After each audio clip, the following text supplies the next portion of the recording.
Maksudnya Gus Imin bisa membalikan itu ketika dia ditanya sebuah singkatan itu kan tebak-tebakan yang tidak perlu kan. Ya kan dalam debat itu ya semuanya harus dibicarakan secara clear gitu. Bahkan masih punya waktu 35 detik buat penjelaskan. Iya, Gus Imin harus begini juga nih. Padahal padahal dia punya beda, dia punya karakter yang berbeda kan. Justru terbebani oleh pasangannya sendiri tuh. Exactly, betul. Para elit politik dan publik itu digiring untuk menerima survei ini sebagai kenyataan dan kebenaran sehingga akhirnya mereka berperilaku politik sesuai dengan hasil survei ini gitu. Padahal tidak gitu.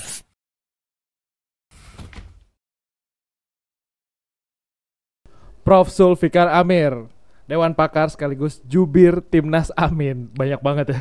Selamat datang, Prof. Selamat datang, Prof. Terima kasih sudah diundang. Ini sebenarnya Dewan Pakar atau juru bicara atau apa nih, Bu? Double ini sepertinya. Nah, itu dia, mungkin saya kebanyakan bakat kali ya. Jadi dikasih tugas yang berganda gitu. Double ya. Bahkan sempat 3 tadinya. Deputi juga. Sempat deputi. Wah, dikurangin 1. Emang sekarang kayaknya lagi musim sih. Double job. Waduh, nyindir nih. Prof. Zulfikar ini gue kasih tahu dulu nih. Kalau anak Twitter nih pasti sering lihat. Oke. Dan namanya lebih keren. Apa ini tuh? kan pakai S ya, bukan pakai Z ya. Ini pakai J. Oh, Joel Picard. Wah. Bedanya apa, Prof? Itu nama Prancis saya, Mas. Oh, oke, punya nama Prancis. Prancis. Iya. Okay. Itu kalau di Twitter tuh udah paling gacor lah. Tapi bagus-bagus insight-nya karena Prof kan juga peneliti. Udah follow dong lo pasti. Udah pasti. Okay. Gua. Walaupun itu sebenarnya akun alter itu. Oke, Prof, kita ingin ngobrol yang panas-panas nih dari Timnas Amin. Ya, kita undang Prof ini, kita mau tahu nih insight dari Timnas Amin soal strategi dan lain-lain, terutama soal review kemarin nih, Prof, soal debat. Iya. Ya, kan lagi seru nih kan, apalagi di media sosial. Media sosial itu ya selalu yang jagoannya selalu bagus, yang lainnya bilang nggak bagus. Itu pertempuran di media sosial. Betul. Tapi gini, Prof, saya melihat dari potret survei yang terbaru, misalkan dari indikator ya, saya ngelihatnya kok performa dari Amin ini, Pak Anies dan Gus Muhaimin kok agak jomplang ya. Setidaknya dari hasil survei ya, Prof ya. Pak Anies dianggapnya lebih perform gitu, sedangkan Gus Muhaimin tuh kurang perform. Itu yang terpotret dalam survei. Prof ngelihatnya gimana? Kalau di internal ada evaluasi seperti apa sih? Oh pasti, kita selalu ada evaluasi dari setiap hasil debat capres dan cawapres ya. Memang kalau kemarin kita lihat itu debat yang pertama itu Pak Anies udah bikin standar terlalu tinggi. Standarnya terlalu tinggi ya dan kan? Mengejutkan. Nah, iya betul. Dan ya kita tahu lah kualitas Pak Anies di dalam berdebat, dalam berdiskusi, dalam memberi orasi ya, dan menjelaskan permasalahan-permasalahan kompleks dalam waktu yang sangat singkat. Itu sebuah skill yang tidak banyak orang yang miliki gitu, ya kan. Di sisi lain, Gus Imin ini sebenarnya juga punya karakter yang berbeda, karakter dia sendiri gitu. Orangnya easy going, kemudian dia cenderung menggunakan canda untuk menjelaskan hal-hal yang rumit gitu. Jadi mungkin kemarin karena kita sudah melihat debat pertama itu sangat sukses dalam arti kemampuan Pak Anies itu benar-benar muncul di situ kan, teruji. Nah itu yang menjadi rujukan kita bahwa Gus Imin harus begini juga nih. Padahal dia punya karakter yang berbeda kan. Justru terbebani oleh pasangannya sendiri tuh. Exactly, betul. Di sisi lain juga memang Gus Imin itu bukan orang yang suka menyerang orang lain gitu. Ya kan. Sebagai orang yang dididik lama di pesantren gitu kan. Menghargai lawan bicara itu adalah bagian dari tradisi mereka dalam berkomunikasi kan. Jadi walaupun sebenarnya Gus Imin itu punya mendapatkan momentum untuk menyerang balik lawan debatnya, tapi dia tidak melakukan itu dengan telak gitu kan. Itu pun dilakukan dengan sangat sopan gitu. Jadi orang-orang melihatnya wah ini gimana sih padahal tadi ya udah enak banget gitu ya, tetapi ya itulah Gus Imin gitu. Jadi agak kurang fair juga gitu kalau kita pakai standarnya Pak Anies untuk menilai performancenya Gus Imin gitu. Karena punya karakter sendiri-sendiri. Betul sekali. Prof, gini Prof, yang kita lihat kadang sehari-hari itu kan Gus Imin itu kan joknya selalu keluar. Betul. Nah kayak kemarin kayak terpaku sama jadi textbook banget gitu. Iya, nah ini masalahnya karena ketika kita berdebat kan harus ada substansi yang sifatnya serius kan. Harus ada data, harus ada konsep. Nah, mungkin ini yang belum menjadi hal yang yang menjadi kebiasaan dari Gus Imin ketika dia berkomunikasi dengan orang lain gitu. Dan memang kan permasalahan ekonomi, perkotaan itu kan permasalahan sangat kompleks. Itu seharusnya masalahnya Mas Anies tuh. Exact, benar sekali.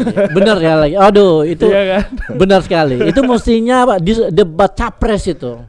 Mestinya itu jadi bahan debat capres. Saya yakin jangan-jangan Pak Anies pengen bantuin ngomong ini jangan-jangan. Oh iya dia melakukan itu. Enggak, itu kan sebenarnya ada selama simulasi ya, selama simulasi beliau langsung terlibat. Langsung intervensi. Iya, langsung bantu. Oh, ini kecepatan ngomongnya mungkin perlu diatur dan sebagainya gitu kan. Tetapi memang ini permasalahan yang tidak mudah dijelaskan dalam waktu 2 atau 4 menit kan. 2-3 menit. Kan dan Gus Imin selalu mencari cara untuk menjelaskan itu dengan gaya dia gitu. Tetapi tetap saja gitu. Ya kan, jadi ya itulah. Tapi overall saya kira performance-nya Gus Imin not so bad lah, kan. Ya mungkin kalau dibandingkan dengan Pak Anies tetapi saya kira key message atau pesan-pesan kunci yang ingin kita deliver itu disampaikan oleh Gus Imin gitu, mengenai misalnya tax the 100 riches ya kan. Ya kan, lalu kemudian Slepetnomics kayak gitu kan, lalu kemudian perbaikan tata kelola, IKN termasuk IKN juga, walaupun ketika dia menjelaskan 40 kota mungkin agak slip of tongue ketika dia bilang 40 kota baru. Kita juga kaget gitu. 40 kota baru mabok juga nih. Padahal maksudnya setara ya. Iya, maksudnya setara dalam hal kualitas layanan publiknya gitu. Seperti itu gitu. Tapi bukan kota baru, tapi kota-kota yang sudah ada, yang kita upgrade sebenarnya, seperti itu gitu. Ya memang yang nggak terlihat juga ini Prof, kan sebenarnya seperti Pak Anies kan sering melakukan kickback. Ya. Nah, itu di Gus Imin kok nggak ada. Padahal sebenarnya kan bukannya dalam persiapan kan pasti udah disiapin tuh. Nanti kickbacknya betul. Apa karena tadi nggak enakan atau gimana? Itu dia. Gus Imin ini kan bukan orang yang suka menyerang orang lain kan. Apalagi dalam berdebat dia harus menyerang orang lain secara eksplisit gitu. Makanya kemarin walaupun ada momen-momen di mana dia ingin menyerang balik, tetapi itu juga sangat sopan. berarti Pak Anies lebih tega. Kalau Pak Anies kan akademisi. Dan saya sebagai orang akademisi paham sekali. Ketika kita ngomong tentang satu isu, kita harus ngomong secara eksplisit gitu. Masalahnya di mana Anda punya kesalahan di mana dan sebagainya gitu. Jadi ya itu stylenya Pak Anies gitu. Tapi dalam persiapan internal itu kan biasanya memang udah disiapin lah untuk kick lawan gitu. Bagaimana nanti ada pertanyaan-pertanyaan ini kan sebenarnya juga sudah disiapin. Oh iya, ya ada. Tapi ada itu memang tidak tereksekusi dengan baik. Saya mungkin juga karena memang kita tidak ingin Gus Imin itu terlalu ofensif terhadap lawan debat, ya kan, supaya tidak memunculkan image bahwa Cak Imin ini terlalu agresif gitu. Jadi sebenarnya intinya itu gitu. Dan saya pikir karena nggak enak sama Pak Jokowi, bukan ya? Ya mungkin juga Pak Gus Imin ya sebagai orang yang kenal baik dengan Pak Jokowi ketum juga partai, iya kan seperti itu gitu. Jadi saya kira ada semacam mix antara karakter personal, kemudian konten yang begitu rumit gitu ya, dan ya itu keinginan publik gitu yang terlalu tinggi gitu. Tapi justru jadi diserang balik sama anaknya Pak Jokowi. Nah itu dia. Sebenarnya diantisipasi nggak sih Prof itu? trik-trik dari Gibran. Mas Gibran yang sendiri, mana? Kan. Yang mana? Ya soal pertanyaan-pertanyaan yang bahasanya jaksel banget sih. Jaksel ya. Indonesia Inggris gitu ya kan. Iya. Tapi tidak konsisten gitu. Ya kan. Enggak, soal mengantisipasi serangan lah ya. Kalau dalam debat itu kita anggap aja misalnya serangan dari lawan debat itu kan sebenarnya juga sudah persiapan kan. Iya, selama serangannya itu relevan dan dan jelas. Ya maksudnya Gus Imin bisa membalikan itu ketika dia ditanya sebuah singkatan itu kan tebak-tebakan yang tidak perlu kan. Ya kan dalam debat itu ya semuanya harus dibicarakan secara clear gitu. Bahkan masih punya waktu 35 detik buat penjelaskan. Iya, itu adalah momen yang menurut saya paling yang paling jelas menunjukkan kejujuran Gus Imin gitu. Dan siapapun yang berada di situ ya, ketika dia berani mengakui saya tidak tahu istilah itu atau singkatan itu gitu. Itu butuh keberanian untuk melakukan itu gitu. Ya kan? Mungkin orang lain akan mencoba menjelaskan secara ngaco gitu. Tapi kita berandai-andai nih, Pak. Seandainya Pak Anies yang ditanya soal itu, kira-kira Pak Anies akan jawab apa tuh? Dia akan tanya balik apa itu. Soalnya itu adalah hal yang sangat sangat logis untuk ditanya balik gitu. Tidak banyak orang yang tahu istilah itu, apalagi penyebutannya juga salah kan. Ini kan akronim dalam bahasa Inggris, ya kan, mestinya singkatannya juga disebutin dalam bahasa Inggris kan, pelafalannya kan SGIE gitu. Biar konsisten gitu. Jadi kita tahu ini singkatan bahasa Inggris, ya kan. Jadi tidak menjebak. Jadi serangan ini menurut saya kurang dewasa lah. Kurang dewasa dan kurang tepat gitu. Makanya saya cuma ngebayangin pada situ Pak Anies akan jawab apa ya kalau dia ditanya itu. Kan sebenarnya pas setelah selesai kan sudah preskon tuh, sudah menjelaskan sih sebenarnya. Makanya saya pikir, saya yakin Pak Anies juga pengen jawab juga nih. Tapi gini Prof, soal debat itu kan sebenarnya kan ya sah-sah aja. Lawan itu punya trik strategi gitu bagaimana. Karena debat itu ya kadang banyak yang melihat dari segi performance-nya aja. Yang penting kelihatan pinter ngomong. Yang penting kelihatan bisa menjawab. Betul. Kadang-kadang substansi malah terabaikan gitu. Dan itu berhasil diraih oleh 02 kayaknya pada saat itu. Bahwa dia berkomunikasi dengan lancar, lalu kemudian dia menjelaskan hal-hal detail yang sepertinya dia pahami, ya mungkin iya gitu. Tapi ketika kita bicara tentang berdebat atau berdiskusi secara dewasa, nah itu dia kan. Anda tidak perlu menunjukkan Anda seorang cerdas ya, ketika berdebat dengan menggunakan gesture yang orang paham, ini orang ini paham dengan masalah gitu. Tapi ketika Anda menyerang orang lain hanya untuk mengetes, itu bukan sebuah bentuk kedewasaan gitu. Cari aja di Google. Nah seperti itu kan. Jadi dan ini kan kita bicara tentang masalah bangsa kan. Ya kan, bukan masalah tetap banyak yang detail singkatan dan sebagainya. Itu kan kekanak-kanakan. Kalau kata Pak Anies, cukup di googling aja udah bisa kan. Nah makanya ya kan, ChatGPT aja nggak tahu apa itu SGIE. Tapi Pak Anies punya jawaban baru di Desak Anies Banyuwangi. Kalau tanya SGIE jawab aja HIJKLMN. Nah itu nggak, ini akhirnya membuang waktu kita dalam memahami permasalahan yang jauh lebih penting untuk didiskusikan kan.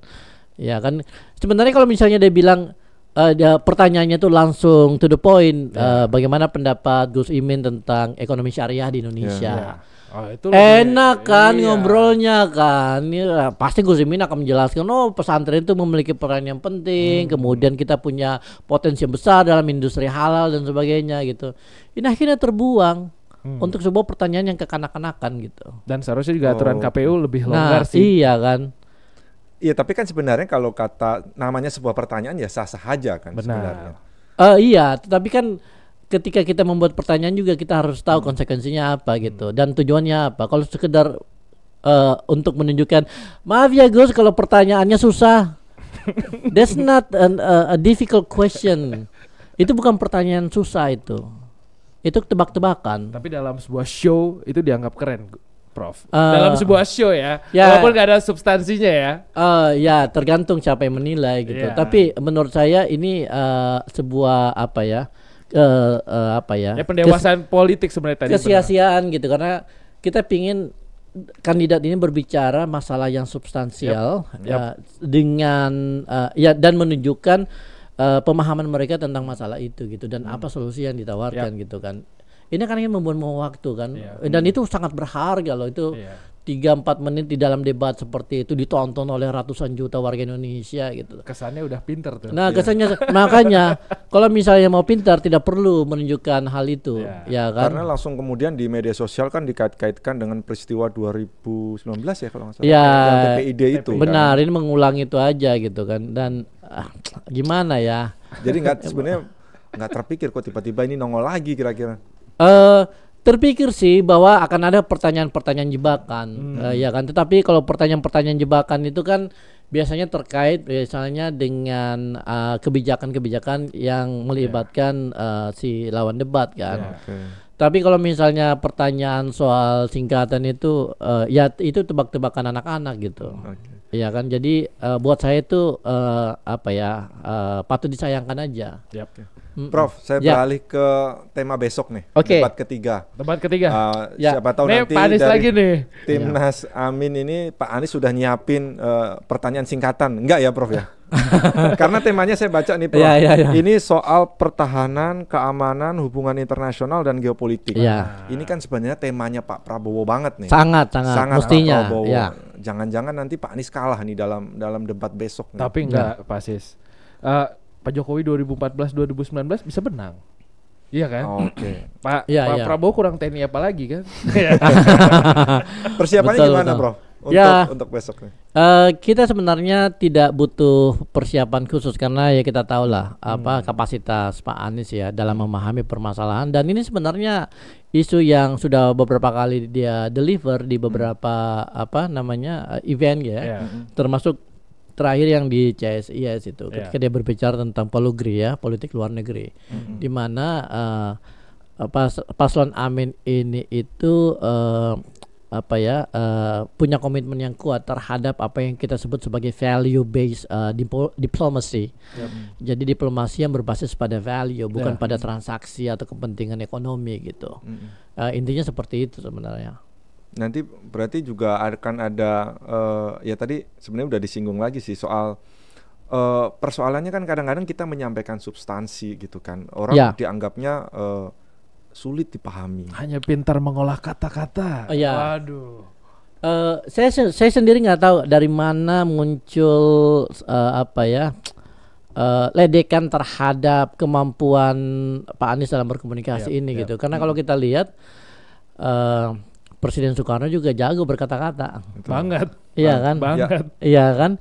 Dan ketika dia berorasi di depan rakyat Indonesia yang sebagian besar itu buta huruf. Tapi tidak ada tuh yang cuma presiden berkata-kata gitu. Sekarang ketika Pak Anies melakukan hal yang sama dan rakyat Indonesia itu sebagian besar menggunakan HP, ada yang pakai 2 malah. Ya kan? Berkata-kata itu adalah fondasi yang paling utama ketika kita menjadi seorang politisi, ketika kita menjadi seorang leader gitu. Ya kan, nggak mungkin Anda mampu memimpin ketika Anda nggak tahu cara berkomunikasi yang baik gitu.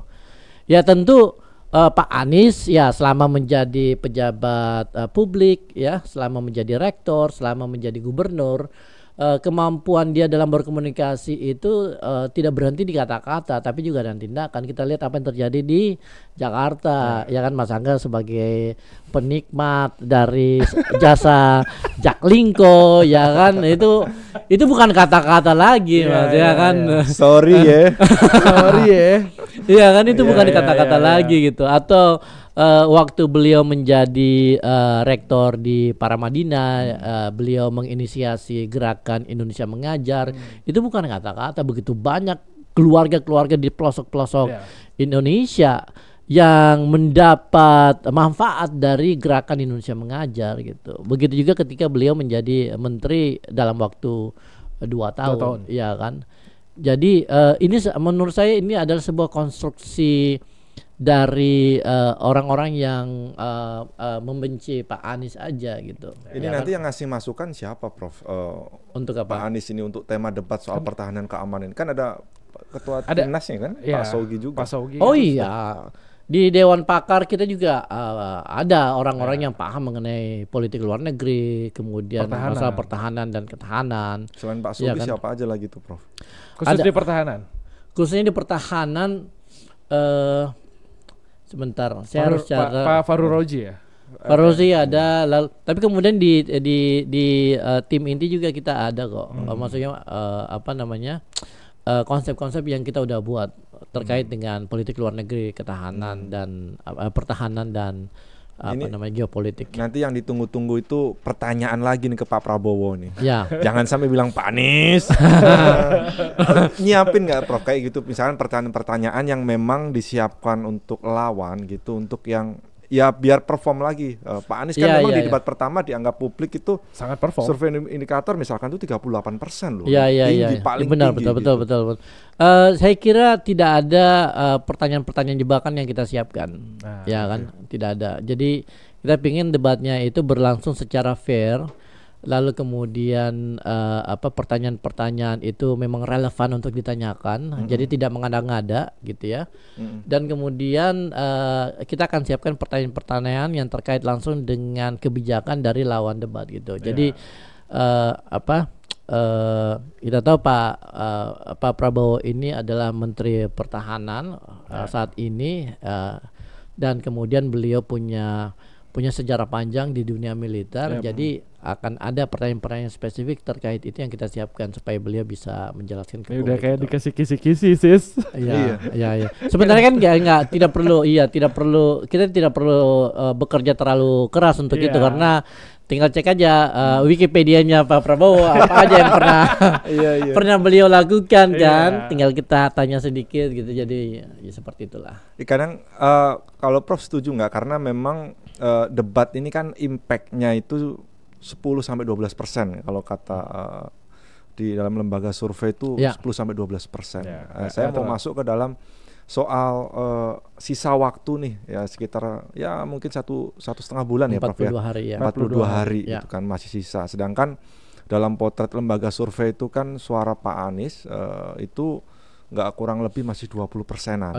Kadang naik, kadang turun gitulah. Padahal baseline-nya dari partai pendukung itu sekitar 26% kan, PKS, Nasdem, PKB gitu loh. Nah sebenarnya sisa waktu selain nanti memanfaatkan debat, apa yang perlu didorong lagi nih, Prof, strateginya? Nah khusus untuk survei, saya ada sedikit perspektif yang agak berbeda gitu ya. Kita explore soal survei deh. Soal survei ya. Jadi gini. Saya kan seorang akademisi dan saya juga melakukan survei bahkan survei saya itu bukan hanya di satu negara, survei saya itu di antar negara gitu. Terakhir di survei saya melakukan survei di 4 negara Asia Timur ya kan. Jadi tahulah teknik-tekniknya seperti apa, lalu kemudian metodenya seperti apa, paham banget gitu. Tapi ada satu hal yang perlu kita catat, bahwa survei itu bukan ilmu eksakta, bukan ilmu pasti. Ilmu prediksi. Bukan juga ilmu prediksi, ya kan. Survei itu ya adalah ilmu tentang kemungkinan, ya kan. Makanya samplingnya pun harus probabilistik dan sebagainya gitu ya. Itu yang pertama. Jadi survei ini bukan ilmu eksakta, bukan ilmu pasti, ya kan. Banyak ketidakpastian yang muncul di sini. Di sisi lain, survei-survei yang dilakukan oleh para pollster lepas dari fakta bahwa mereka menggunakan metode ilmiah yaitu statistik, survei-survei ini tidak bisa kita sebut sebagai science. Karena tidak memenuhi 2 syarat utama untuk apa yang mereka disebut sebagai science. Syarat pertama yang harus mereka penuhi kalau misalnya ini adalah science adalah datanya harus dibuka. Jadi harus ada transparansi. Jadi kita harus yang selama ini dibuka itu belum cukup. Kita bicara raw data di sini, Mas. Yang masih. Ya, saya kalau misalnya survei, saya melakukan studi ya. Lalu kemudian berdasarkan survei, raw datanya itu kita harus publish juga. Kenapa? Harusnya seperti itu. Harus. Enggak, ini syarat science. Syarat science untuk disebut sebagai science ya. Kenapa? Karena orang lain agar orang lain, saya peneliti lain bisa memverifikasi dan bisa memfalsifikasi data kita. Ketika kita bikin satu interpretasi atau analisis, ya kan. Jadi datanya harus terbuka. Kedua syarat sains adalah harus ada disclosure of interest. Harus dibuka siapa yang memberi dana dan kepentingannya apa. Kenapa? Karena ini terkait dengan analisis dan kesimpulan. Nah, dua hal ini tidak terpenuhi oleh polster-polster ini. Jadi saya tidak bisa menyebut mereka sebagai sains walaupun mereka menggunakan metode ilmiah. Ya. Implikasinya apa? Implikasinya adalah bahwa hasil survei ini itu tidak bisa kita jadikan sebagai angka-angka yang otomatis sepenuhnya valid. Oke. Gitu. Ya. Oke. Tapi bukan berarti saya mengatakan bahwa teman-teman surveyor ini itu tukang tipu gitu, enggak ya. Jadi saya tidak mau mendowngrade mereka juga gitu. Yang jelas kita juga melakukan survei internal. Ya kan, jadi kita juga menggunakan hal yang sama. Ya tentu saya tidak bisa menyebutnya sebagai sains juga gitu kan. Tapi paling tidak ini kita jadikan rujukan juga gitu. Jadi kita ada komparasi. Ada indikator mengatakan ini, ada CSIS, ada LSI dan sebagainya gitu. Jadi ini kita jadikan rujukan untuk melihat tren dan dinamika di masyarakat, gitu. Tapi bukan sebagai sebagai rujukan utama di dalam kita melakukan melakukan strategi politik kita gitu. Tapi banyak hal yang misalnya memang ada penurunan, nah itu jadi bahan evaluasi lah. Oh iya, pastilah, pasti kita lihat oke, ini datanya gimana, seperti apa dan sebagainya gitu ya. Jadi ini kita jadikan rujukan tambahan aja, tapi bukan rujukan utama gitu ya. Lalu kemudian tadi saya mau bilang apa ya? Kita tidak ingin menjadikan hasil survei ini sebagai instrumen yang akhirnya membentuk perilaku politik kita gitu. Nah, selama ini kan orang bilang, survei-survei ini akhirnya para elit politik dan publik itu digiring untuk menerima survei ini sebagai kenyataan dan kebenaran, sehingga akhirnya mereka berperilaku politik sesuai dengan hasil survei ini gitu. Padahal tidak gitu. Nah, Paslon Amin kita perilaku politik kita itu berdasarkan pada ide dan gagasan. Kalau di survei internal berapa, Prof? Bukan internal namanya itu kalau misalnya saya sebutin. Tapi ada yang sama lah ya, ada yang sama. Oke. Pertanyaan saya ganti gini, Prof. Berarti kalau kita optimis. Udah nggak perlu. Kita optimis. Prof, berarti kalau misalkan terpotret seperti penggiringan opini, berarti memang yang keluar ini sebenarnya datanya juga kalau Prof melihat memang penggiringan, dan karena bukti hasilnya jauh dengan tentu ada skenario penggiringan opini, tapi kita nggak akan menuduh mereka melakukan itu gitu. Ya kan? Karena kita nggak punya datanya juga gitu, ya kan. Tapi penggiringan opini yang menurut saya yang perlu diawasi sekarang itu adalah penggiringan ajakan untuk melakukan satu putaran. Nah itu menurut saya. Walaupun belum 50% padahal ya. Iya, dan kalau kita lihat simulasi-simulasi yang ada sulit. Very unlikely. Ya, sangat sulit untuk bisa tembus itu gitu. Dan itu setidaknya data dari survei internal Amin ya. Ya, ada dan beberapa survei yang lain juga melakukan simulasi seperti itu kan. Dan itu bisa dilakukan sebenarnya oleh ahli-ahli statistik di banyak universitas. Mereka bisa gitu melakukan itu gitu. Berarti Prof sama seperti 2017 Panis ketika ke kantor kita dia akan siap-siap maraton lagi. Oh iya. Ya kita udah maraton ini. Kita udah maraton pelan-pelan. Tapi tenaganya masih banyak berarti. Oh iya dong. Disimpan. Iya. Prof, tapi saya mau ngulik yang tadi tuh sedikit soal bagaimana kalau misalkan para lembaga ini kan juga berargumen soal open data tadi misalkan belum terbuka semuanya. Kan mereka juga ada dalam Persepi kan, dalam lembaga Persepi di sana juga mereka berargumen di audit. Apa yang dilakukan juga dijelaskan soal siapa, soal raw materinya gitu. Iya, Persepi bukan nggak datanya ke publik. Hanya internal mereka. Nah, berarti mereka juga bagian dari oligarki survei. Oke. Jadi memang sudah circle-nya. Oh iya. Gitu kan. Berarti sebenarnya kalau memang survei itu memang harus sampai sedetail itu. Karena kalau yang dipaparkan kan hanya margin of error segala macam. Kalau kita bicara tentang sains, bicara bagaimana menghasilkan sains yang bisa terverifikasi, bisa terfalsifikasi, datanya itu harus dibuka sampai detailnya, sampai Excel-nya. Itu kalau saya publikasi hasil survei, itu Excel-nya dibuka. Ditelanjangin lah semua datanya. Lihat datanya. Itu raw data. Prof, kasih kegambaran ke kita gitu loh soal survei ini bisa dimainkan, hasilnya bisa dimainkan, bisa penggiringan opini. Lewat cara apa ya? Cara surveyor cara respondennya kah atau cara apa? Dijelaskan secara gampang gitu, misalkan cara masuknya bagaimana gitu. Akal-akalan survei itu gimana sih? Akal-akalan survei itu kayak gimana sih? Gitu? Saya sebenarnya bukan bukan specifically ahli survei ya. Oke. Ya. Dan saya tidak pernah melakukan manipulasi melalui survei jadi. Tapi gini, biasanya kalau kita melakukan survei, sampling method itu sangat menentukan. Ya kan, sampling method pakai variabel apa nih? Ya kan, variabelnya apa? Itu kan menghasilkan hasil yang berbeda. Gitu. Jadi kalau sampelnya nggak benar ya hasilnya nggak benar. Oh iya, bukan tidak benar. Tidak ada yang benar, tergantung tujuan. Bisa disetting. Gitu. Bisa setting. Iya. Oke, kita lanjut. Oke, lanjut. Jadi kita desain sampling metodenya itu untuk mencapai satu tujuan tertentu. Basically itu. Kita tinggalkan soal survei-surveian. Udah. Kita mau bahas soal IKN nih. Soal ini IKN seru nih. Ini Prof Zulfikar paling sering dipanggil nih belakangan nih ke TV atau ke konten-konten podcast kayak gini buat ngebahas IKN. Ya karena relate dengan programnya Pak Anies ya. Kalau PKS misalkan sebagai partai pendukung Pak Anies itu kan sudah mendeklar clear menolak, bahkan spanduknya ada di sekitar kantor kita nih Prof. Oh iya. Bahwa kalau PKS menang Jakarta tetap ibu kota. Betul. Kalau Gus Muhaimin sih masih belum clear sih.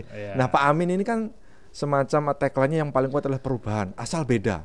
Ada persepsi begitu, asal beda, misalkan Pak Jokowi IKN, ya berarti Pak Anies enggak lah, kira-kira gitu. Saya mulai dari soal IKN. Apa yang salah sebenarnya soal IKN?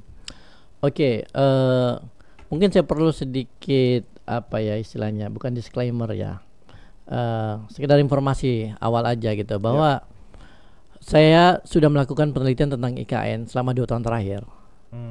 Ya, jadi sejak ketika naskah akademik dikeluarkan, saya mulai melakukan penelitian tentang IKN, bertemu dengan orang-orang yang terlibat di situ, melihat datanya seperti apa, melihat dokumen-dokumennya, dan hasil penelitian saya sudah dipublikasikan di London School of Economics and Political Science tahun lalu. Jauh banget soalnya dipublikasikannya. Iya, tapi kemudian masuk ke Indonesia melalui tulisan di Time. Nah itu, dan argumen-argumen kita terkait dengan permasalahan di dalam pemindahan ibu kota dan bukan hanya pemindahan dan pembangunan ibu kota, itu berdasarkan studi-studi yang bersifat empirik gitu. Jadi kita tidak sekedar ingin berbeda dengan Pak Jokowi, tetapi kita melihat bahwa IKN ini itu adalah potensi bencana urban yang akan melanda Indonesia di masa depan. Oke. Ya. Ada 2 permasalahan fundamental kenapa IKN ini itu sangat problematis. Pertama terkait dengan tujuan untuk melakukan pemerataan pertumbuhan ekonomi di Indonesia. Itu kan argumennya pemerintah. Benar. Nah, masalahnya gini, ketika kita melakukan pemindahan ibu kota dengan tujuan melakukan pemerataan pertumbuhan, yang dipindahkan itu cuma satu titik ke titik yang lain, ya kan? Satu ketimpangan ke titik yang lain yang kemudian akan menciptakan ketimpangan baru.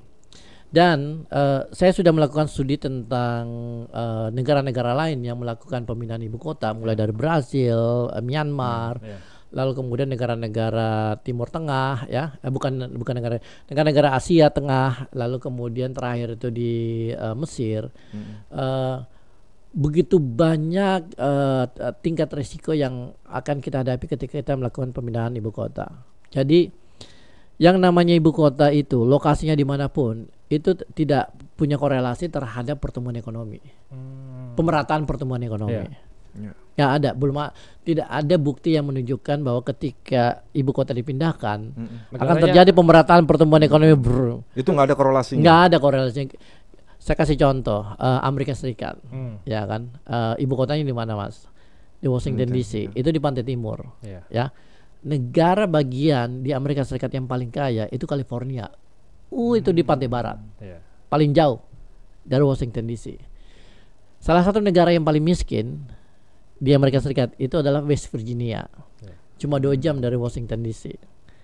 Jadi nggak ada pemerataan pertumbuhan di situ. Jadi dimanapun lokasinya tidak akan terjadi semacam perembetan kesejahteraan dari pusat terus kemudian merembet pelan-pelan sampai di ujung gitu. Nggak seperti itu gitu. Ini kan yang penting ambil tengahnya, Prof, kan gitu ya katanya, ambil tengahnya jadi bisa merembet gitu. Ini cara berpikir yang menurut saya sangat primitif. Sangat primitif. Mungkin modelnya sama dengan kerajaan-kerajaan tua ya masa lalu gitu ya. Ketika mereka membangun sebuah kerajaan, istana itu menjadi titik nol dari penyebaran kesejahteraan, ya kan. Jadi ini cara berpikir yang sangat sangat primitif, sentralistik dan despotik, gitu.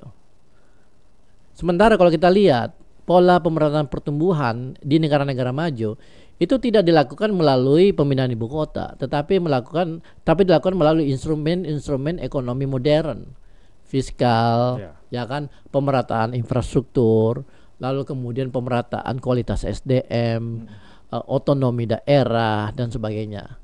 Ini akan jauh lebih efektif untuk membuat daerah-daerah di luar Pulau Jawa khususnya untuk mendapatkan kesempatan tumbuh secara organik dari bawah gitu. Kota-kota besar di tiap provinsi itu. Ya, betul. Itu satu. Jadi permasalahan pemerataan pertumbuhan itu tidak akan terselesaikan hanya dengan memindahkan ibu kota dan membangun sebuah kota baru di tengah hutan. Ya kan. Di sisi lain, yang namanya pembangunan kota ini adalah sebuah proyek yang berisiko tinggi, Mas. Ya kan. Kenapa saya sebut berisiko tinggi? Pertama, Indonesia itu sebenarnya tidak punya pengalaman membangun kota baru. Pernah nggak kita punya pengalaman membangun kota baru? Swasta biasanya. Jangan sebut BSD itu bukan kota. Baru mau saya sebut tadi, Mas. BSD itu bukan kota, itu bukan kota. Iya kan? Itu adalah real estate. Ya kan? Ketika kita bicara kota, kita bicara 3 layer sebenarnya. Pertama itu infrastruktur, kedua itu institusi, ketiga itu komunitas. Ini adalah bagian dari perkotaan yang tidak bisa dilepaskan, gitu kan. Kalau hanya sekedar membangun perumahan dan kemudian berkembang tumbuh jadi kota, that's not a city. Ada kota wisata, Mas. Ya kayak gitu-gitulah, ya kan. Jadi kita sebenarnya Indonesia belum punya pengalaman. Beda dengan misalnya negara-negara seperti Cina, ya. Cina itu punya pengalaman membangun kota dari nol tuh, dan 3 kali mereka melakukannya, gila ya. Nah itu. Di sisi lain kita bicara tentang urban project atau proyek urban skala besar, ya, yang cukup masif gitu. Dan kalau kita lihat ada beberapa negara yang melakukan hal yang sama, lalu kemudian akhirnya terjebak masalah besar. Salah satunya itu Brasilia. Brasilia. Jadi Brazil itu tahun 60-an memindahkan ibu kota mereka dari Rio de Janeiro ke sebuah kota yang namanya Brasilia. Dan ini dilakukan oleh Presiden Kubitschek, presiden Brasil pada saat itu, yang juga sebelumnya adalah wali kota. Ya kan? Bedanya Kubitschek sama Jokowi, Kubitschek itu ketika berkampanye itu udah menjanjikan akan membangun ibu kota baru. Kalau ini enggak tiba-tiba muncul gitu. Baru kayaknya saya mau bikin IKN deh. Nah, langsung kalau Jokowi enggak, ya kan dia nggak pernah berjanji tiba-tiba dia meminta semua orang untuk ikut sama apa yang dia mau lakukan gitu. Ya kan? Nah, itu. Nah, Brasil ini membangun Brasilia tahun 60-an dan mereka melakukan dengan sangat cepat terburu-buru sekitar 4 tahun ya mereka membangun. Tapi kemudian ketika mereka melakukan pembangunan, mereka nggak punya duit cukup. Tahu nggak apa yang mereka lakukan? Mereka mencetak duit. Mencetak duit sebanyak-banyaknya dan akhirnya inflasi selama 10 tahun dan ekonomi mereka itu morat-marit pada saat itu.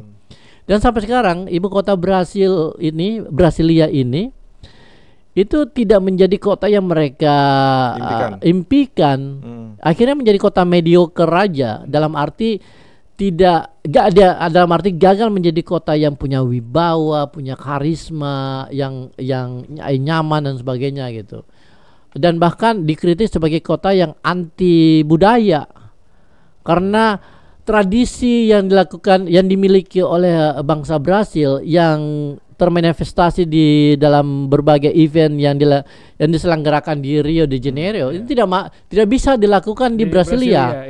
Karena jalan-jalannya gede, kemudian jarak antara kantor dan rumah itu jauh dan sebagainya gitu. Belum lagi ketika kita bicara tentang perumahan, ya kan? Jadi mereka membangun kota ini dan sekaligus sarana perumahan, tetapi hanya untuk ASN mereka, hanya untuk PNS mereka. Mereka lupa bahwa PNS dan para para warga kelas menengah ini itu butuh pekerja-pekerja yang dibayar murah, seperti misalnya tukang bersih, tukang kebun, sopir, dan orang-orang ini tidak mampu untuk tinggal di tengah kota. Akhirnya mereka tinggal di pinggiran dan kemudian memunculkan daerah kumuh. Padahal tujuan awal mereka memindahkan ibu kota adalah menciptakan kota tanpa kekumuhan. Tapi justru dikelilingi oleh karena terpinggirkan. Karena pekerja-pekerja yang buat membantu rumahnya. Nah, gitu. Nah, kasus lain lagi adalah Mesir, Mas. Ya, Mesir itu membangun ibu kota baru 50 km dari Kairo.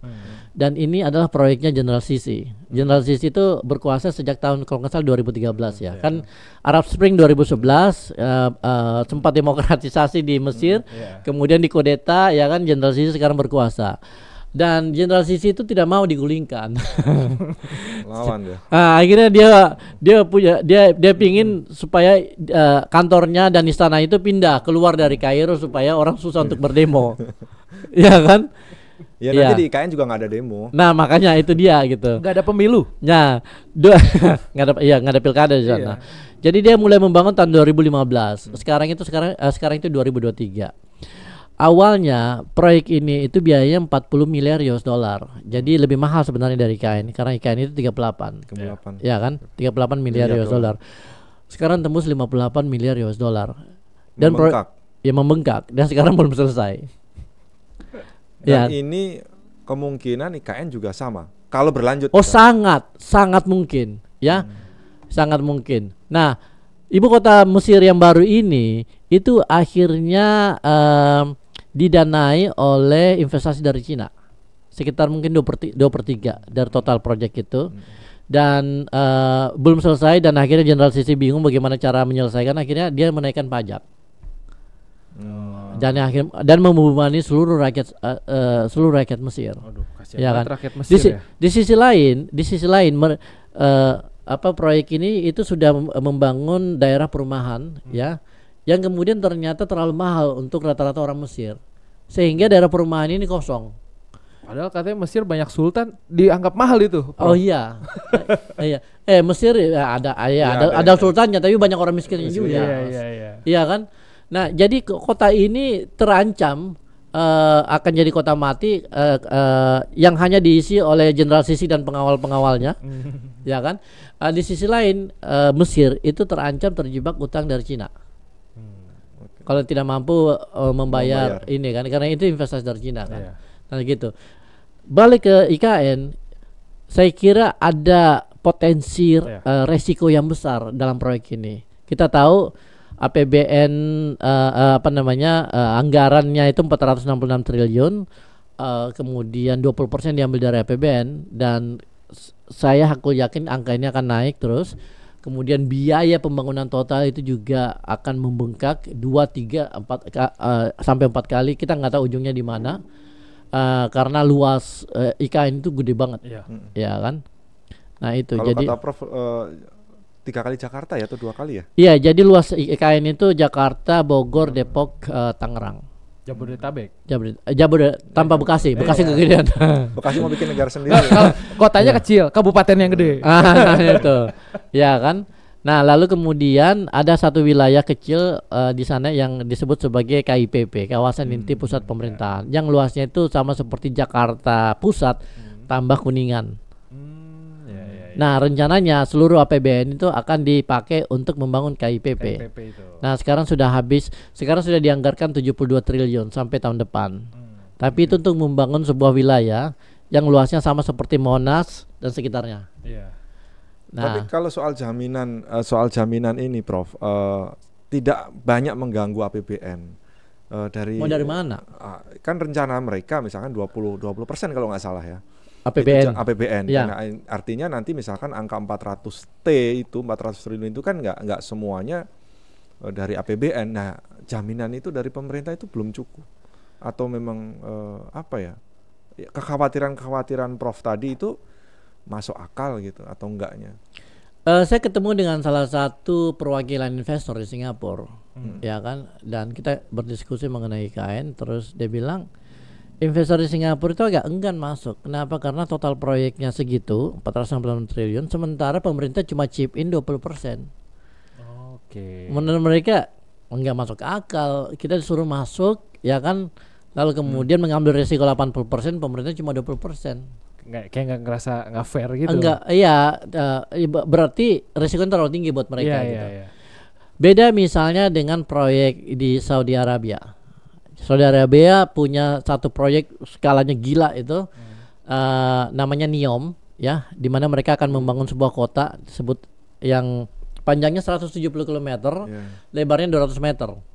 Kalau kita lihat di YouTube itu keren banget itu. Oh iya, NEOM ini biayanya itu 1.000 miliar US dollar, Mas. Wow. 1.000 miliar. Kita itu IKN-nya 38, ini 1.000. Dan pemerintah Arab Saudi, ya, itu udah mengalokasikan 500 miliar US dollar. Jadi dari udah 50%. 50%. Gitu. Jadi paling tidak hal-hal yang fundamental gitu, yang mendasar gitu, mereka bisa bangun infrastrukturnya sehingga investor ngeliat, oh ya, oke, worth it lah. Ada potensi profit di situ, mereka masuk. Ibaratnya negara aja yakin 50%, investor masa nggak berani setengahnya. Nah, gitu ya. IKN ini adalah menurut saya barang yang susah dijual, Mas. Ibarat dagangan susah banget ya. Susah banget dijual. Untuk investor asing nggak ada yang tertarik. Bahkan Cina nggak tertarik, Mas, untuk masuk. Lo katanya yang bisikin presidennya. Ya mungkin kali. Tetapi Pak Jokowi udah berapa kali sih ketemu Xi Jinping, Cina nggak tertarik masuk. Karena mungkin juga mereka udah kehabisan budget juga untuk investasi di luar. Mereka punya proyek banyak banget kan, ya kan, di Mesir ada, belum lagi di Forest City Johor. Itu sebuah proyek urban di mana biayanya itu sekitar 100 miliar US dollar. Jadi 3 kalinya IKN. Cina chip in 60%, Malaysia 40%. Sekarang jadi kota mati. Padahal lokasinya itu 20 menit dari Singapura. Jadi di Selat Johor, strategis banget, cantik, dekat pantai dan sebagainya. Itu aja mangkrak. Apalagi sebuah kota di tengah hutan, ya, yang kalau kita mau ke sana itu harus terbang ke Balikpapan dan kemudian harus ambil jalan tol yang panas banget ke IKN gitu. Kebetulan saya udah ke sana, Prof. Nah, iya kan? Ya, foto bagus sih. Prof, tapi gini. Ya foto bagus sih. Ya foto bagus sih. Enggak ya, karena saya melihat sekarang sudah bentuk fisiknya sudah kelihatan ya, Prof ya. Ya. Tapi saya mau flashback sebentar soal ini kan keputusan besar ya. Apa mungkin gitu soal definisikan apa itu keputusan besar, Mas? Iya, soal pemindahan ibu kota. Ya kan, yang tadi butuh anggaran yang ratusan triliun. Betul. Itu kan artinya bukan sesuatu yang Iya. Masa naskah akademiknya tadi bermasalah. Lalu apa gitu, misi visinya apa gitu? Dan ada apa? Karena kalau kita misalkan orang awam, ya kita ngelihat sesuatu bangunan yang fisik keren gitu. Nanti saya melihat sepanjang di IKN nanti akan jadi sebuah kota urban yang keren. Nah gitu. itu imajinasi gue sebagai warga awam ya. Kayaknya negara memberikan kita imajinasi ini kota akan keren banget, akan lalu digital banget. Bersih dari polusi dikritisi kemudian ada banyak hal yang kurang lalu dicontohkan dengan hal-hal di negara lain yang banyak yang gagal. Ini maksudnya buat sahabat Merdeka juga butuh penjelasan juga gitu, Prof. Ya. Jadi pertanyaannya apa tadi, Mas? Definisi besar. Ya maksudnya apa mungkin gitu? Apa lalu misi pemerintah itu sampai senekat itu? Kalau misalkan banyak kekurangannya. Sampai nafsu banget sih ini.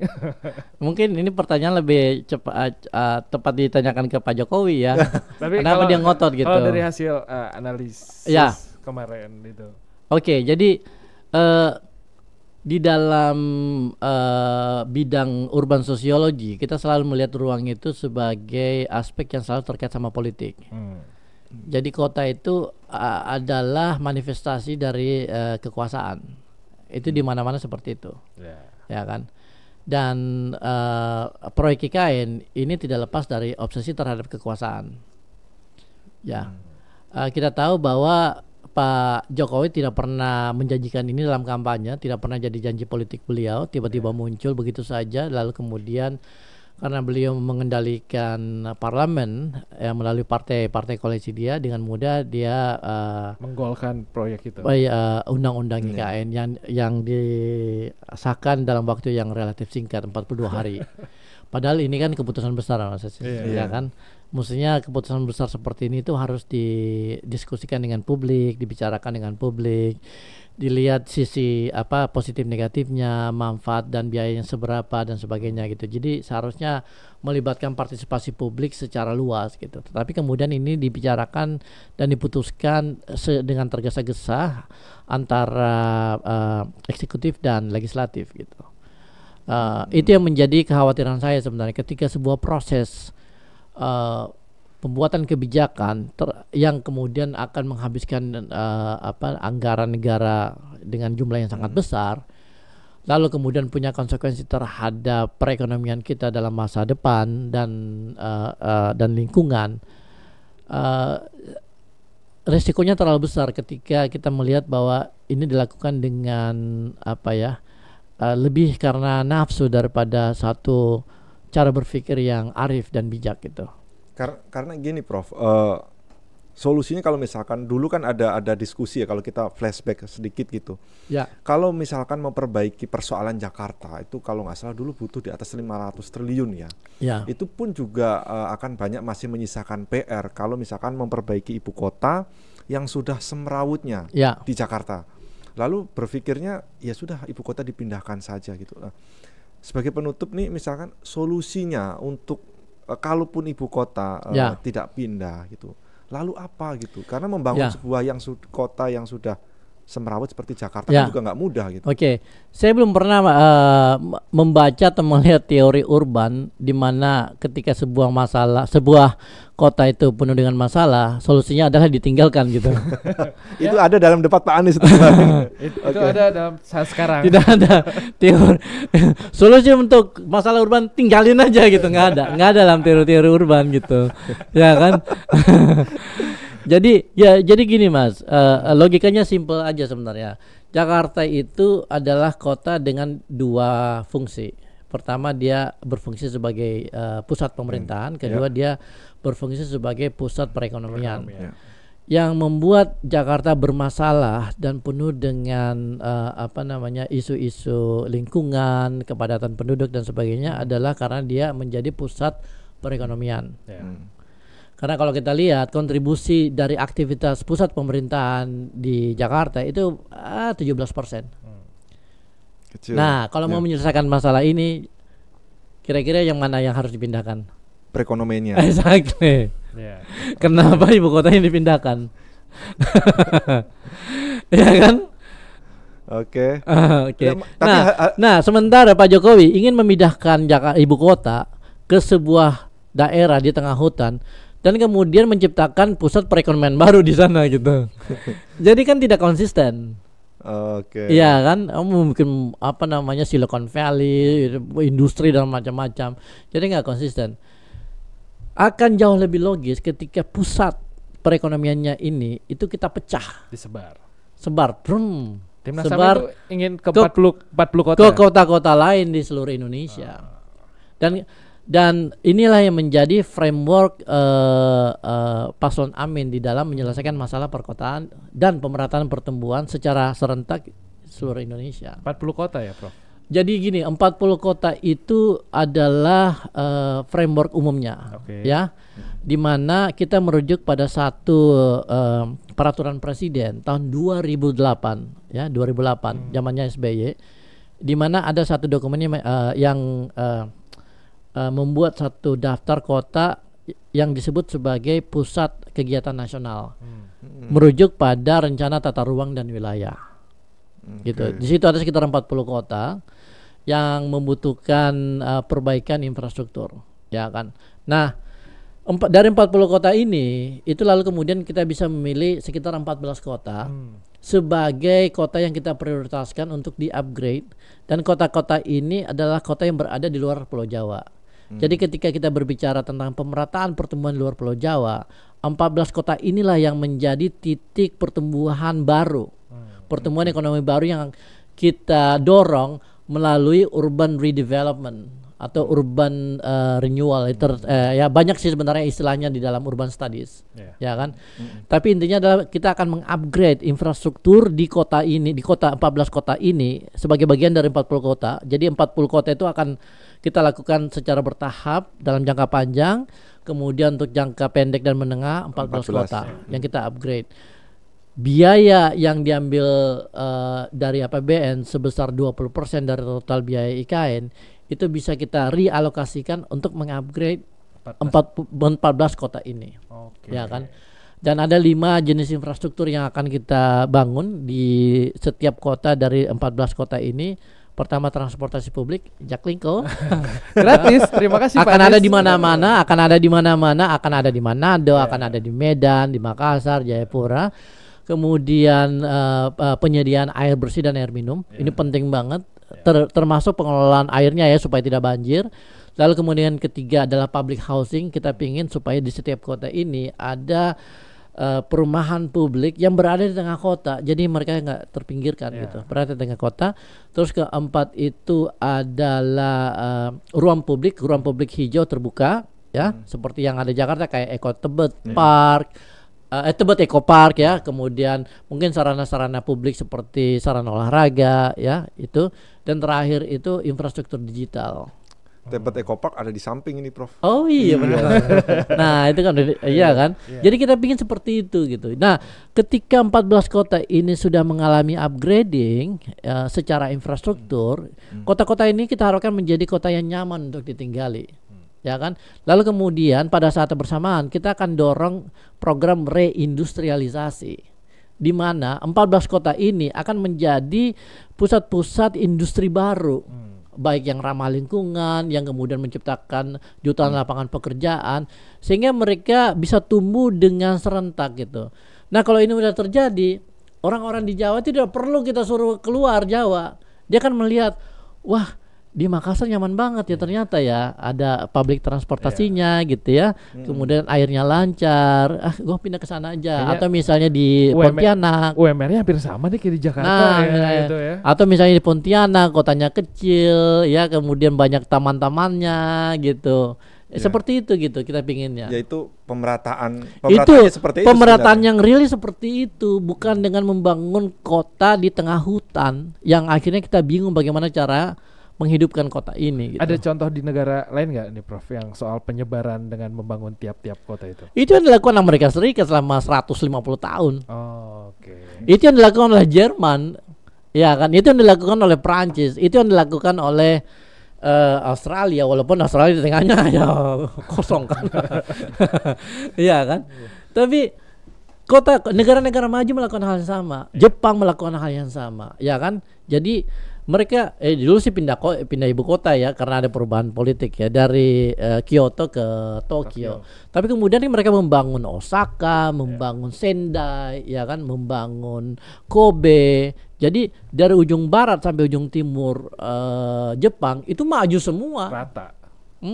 Padahal ya seharusnya kan Pak Jokowi itu dulu punya program namanya 10 Bali baru ya kan. Nah, seharusnya kan bisa belajar dari situ ya. Balinya udah sukses, seharusnya disebarin aja gitu ya.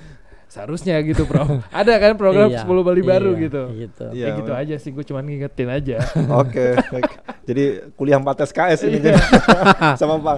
Prof Zulfikar, terima kasih. Terima kasih, Prof. Thank you banget atas waktunya. Ini keren banget sih. Ya, ada sudut pandang yang berbeda. Ada sudut pandang yang berbeda. Dan tidak segera berbeda kan. Oh iya. Tapi berbasis pada rasionalitas. Okay. Gitu. Prof, sukses untuk masa kampanyenya. Terima kasih. Semoga Amin dapat hasil yang terbaik. Masuk putaran kedua insyaallah. Amin. Prof, insyaallah. Ya, terima kasih Mas. Prof. Thank you. Ya, sahabat Merdeka, terima kasih. Okay.